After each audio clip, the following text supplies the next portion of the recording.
मातरम। आज हम लोग विद्युत धारा के रासायनिक प्रभाव का हमने क्या सीखा। इसमें हमने देखा कि कुछ द्रव विद्युत के सुचालक होते हैं और कुछ हीन चालक हैं। दूसरा चीज़ हमने इसमें सीखा कि किसी चालक द्वारा द्रव में विद्युत धारा प्रवाहित की जाती है तो उस पर रासायनिक अभिक्रियाएँ होती हैं, इसे विद्युत धारा का रासायनिक प्रभाव कहते हैं।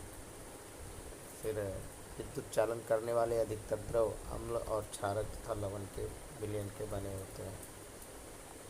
फिर विद्युत धारा द्वारा किसी पदार्थ पर वांछित धातु की परत निक्षेपित करने की प्रक्रिया को विद्युत लेपन कहा जाता है। ये हमारे मेन पॉइंट थे। अब हम यहाँ अभ्यास देखेंगे।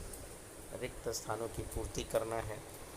विद्युत चालन करने वाले अधिकांश द्रव खाली जगह और खाली जगह के विलयन होते हैं।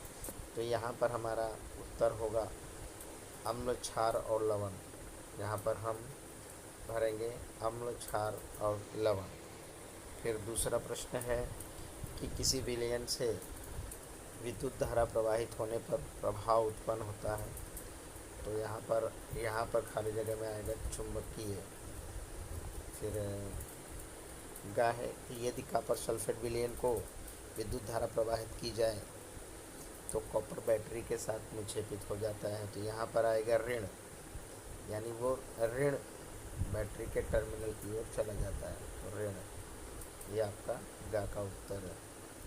फिर विद्युत धारा के द्वारा किसी पदार्थ पर वांछित धातु की परत निक्षेपित करने की प्रक्रिया को कहते हैं, अर्थात विद्युत लेपन की क्रिया। अब यहाँ पर प्रश्न 2 है कि जब किसी संपरक्षित्र के स्वतंत्र सिरे को किसी विलयन में डुबोते हैं तो चुंबकीय सुई विक्षेपित होती है। क्या आप ऐसा होने के कारण की व्याख्या कर सकते हैं? तो यहाँ पर है कि जब किसी संरक्षित्र के, यानी जो टेस्टर होता है, के स्वतंत्र सिरे को किसी विलयन में हम डुबोते हैं तो चुंबकीय सुई विक्षेपित होती है। इसका कारण ये है कि विद्युत धारा चुंबकीय प्रभाव उत्पन्न करती है। तब जो विद्युत धारा है वो चुंबकीय प्रभाव उत्पन्न करती है, ठीक है। तो और विद्युत धारा के बहुत दुर्बल होने पर भी जो चुंबकीय सुई है वो विक्षेपित हो जाती है। और चुंबकीय सुई का विक्षेपन जब होता है तो विद्युत धारा उस पर डिपेंड करता है, यानी विद्युत चुंबकीय सुई का जो विक्षेपन है वो विद्युत धारा पर डिपेंड करता है। और विद्युत धारा का प्रभाव जितना अधिक होता है चुंबकीय सुई का विक्षेपन उतना ही अधिक होता है। अब यहाँ पर है कि ऐसे 3 द्रव के नाम लिखिए जिनका परीक्षण इसमें किया जाए और चुंबकीय सुई विक्षेपित हो जाए। तो एक देखिए चुंबकीय सुई विक्षेपित करने का है, तो उत्तर है नींबू का पानी, टोटी का पानी और कॉपर सल्फेट। ये 3 ऐसे द्रव हैं जिनका परीक्षण इसमें हम करते हैं तो चुंबकीय सुई विक्षेपित हो सकेगी। फिर प्रश्न नंबर 4 कि चित्र इसको देखिए और दर्शाई गई व्याख्या में बल्ब नहीं जलता है, क्या आप संभावित कारण बता सकते हैं और अपने उत्तर की व्याख्या कीजिए। तो ये जो ग्राफ बना है, अगर इस चित्र में दर्शाई गई व्यवस्था में बल्ब नहीं जलता है तो इसके संभावित कारण निम्नलिखित है। पहला कि द्रव अपने में से विद्युत धारा प्रवाहित नहीं होने देता है, इसलिए हो सकता है कि ये बल्ब ना जले। दूसरा, विद्युत धारा बहुत दुर्बल हो जिससे तंतु पर्याप्त गर्म हो जाता है और इस कारण से बल्ब दीप्त नहीं होता है। मतलब ये 2 रीजन हो सकते हैं। प्रश्न 5, 2 द्रवों ए और बी के विद्युत चालन की जांच करने के लिए एक समरक्षित यानी टेस्टर का प्रयोग किया गया है और ये देखा गया है कि समरक्षित का बल्ब जो है द्रव ए के लिए चमकीला दीप्त हुआ जबकि बी के लिए बहुत ही धीमा दीप्त हुआ। तो इसका निष्कर्ष क्या निकालते हैं कि द्रव ए द्रव बी से अच्छा चालक है। दूसरा, द्रव बी द्रव ए से अच्छा चालक है। तीसरा, दोनों द्रवों की चालकता समान है। चौथा, द्रवों की चालकता के गुणों की तुलना इस प्रकार नहीं की जा सकती। तो इसका उत्तर होगा ए, पहला वाला, कि द्रव ए द्रव बी से अच्छा चालक है। इस वजह से, ठीक है, ऐसी प्रोसेस हुई, यानी बल्ब ए चमकीला दीप्त हुआ जबकि बी अत्यंत धीमा हुआ इस वजह से। प्रश्न 6, क्या शुद्ध जल विद्युत का चालन करता है?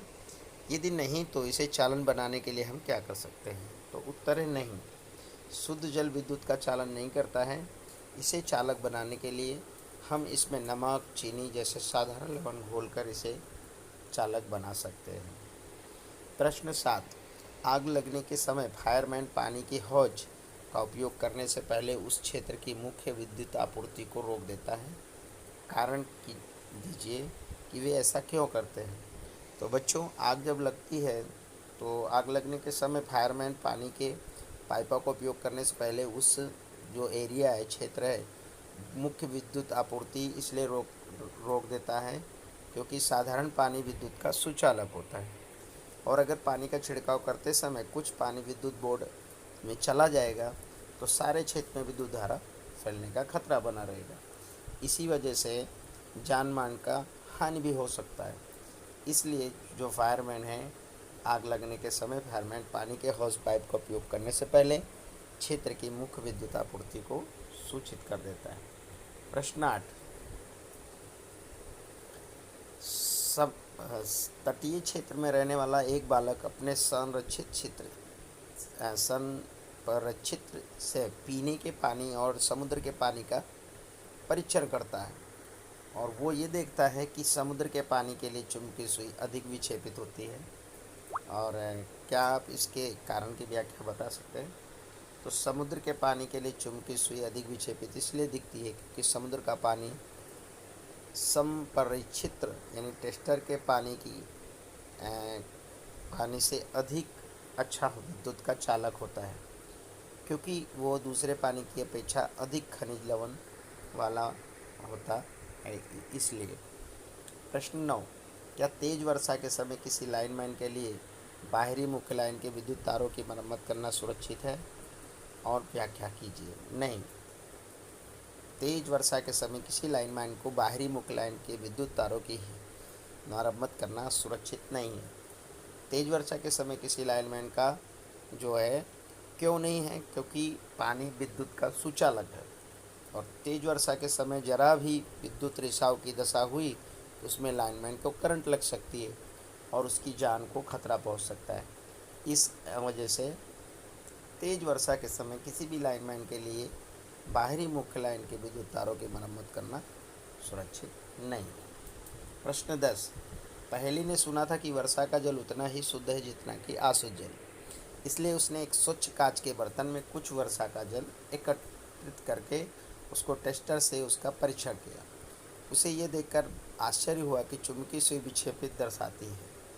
तो बच्चों, इसका कारण क्या हो सकता है? तो चलिए इसका आंसर देखते हैं। वर्षा का जल कांच के बर्तन में इकट्ठा करके उसको संरक्षित से परीक्षण करने पर टेस्टर से परीक्षण करते हैं तो चुंबकीय सुई विक्षेपित दिखती है। इसके कई कारण हो सकते हैं। पहला कारण ये हो सकता है कि जो वर्षा का जल है नीचे आते आते कई अशुद्धियों से युक्त हो जाता है। दूसरा इसका कारण हो सकता है कि कांच के साफ बर्तन में भी कुछ अशुद्धियाँ होती हैं। बच्चों, चूँकि हम जानते हैं कि अशुद्ध जल में भी नमक होता है और यह इसे मिलाकर बनाया जा सकता है और जब इसे मिलाकर बनाते हैं तो ये विद्युत का चालक बन जाता है। ठीक उसी प्रकार से वर्षा का जल भी अशुद्ध हो तो चुंबकीय विक्षेप को दिखाएगा। प्रश्न 11, अपने आसपास उपलब्ध विद्युत लेपित वस्तुओं की सूची बनाइए। तो बच्चों, हमारे आसपास जैसे नकली आभूषण, नई साइकिल की हैंडल और तथा रिम, कार के कुछ भाग, स्नान गृह की टोटी, गैस का बर्नर, लोहे की वस्तुओं पर जिंक की परत, रसोई के बर्तन, है ना, रसोई के बर्तन, ये जो है हमारे विद्युत लेपन के कुछ उदाहरण हैं। प्रश्न 12, जो प्रक्रिया आपने क्रियाकलाप 14.7 में देखी थी वो कापर के शोधन में उपयोग होती है। एक पतली शुद्ध कापर छड़ और एक कॉपर की छड़ इलेक्ट्रोड के रूप में एक अशुद्ध कॉपर की छड़ इलेक्ट्रोड के रूप में उपयोग की जाती है। कौन सा इलेक्ट्रोड बैटरी के धन टर्मिनल से संयोजित किया जाएगा? कारण दीजिए। ठीक है, तो बच्चों, इसका उत्तर है कि अशुद्ध कॉपर की छड़ को धन टर्मिनल से जोड़ेंगे या संयोजित करेंगे, क्योंकि अशुद्ध क्षण का कॉपर विलयन में शुद्ध कॉपर ऋण टर्मिनल से जुड़े हुए अशुद्ध क्षण का कॉपर विलयन में मिलेगा तथा शुद्ध कॉपर जो है वो ऋण टर्मिनल से जुड़ेगा और शुद्ध कॉपर को छड़ पर आकर इकट्ठा होगा। तो बच्चों, ये रहा हमारा अपना आज का अभ्यास का रिवीजन। इसे आप अच्छे से लिखना और याद करना। जय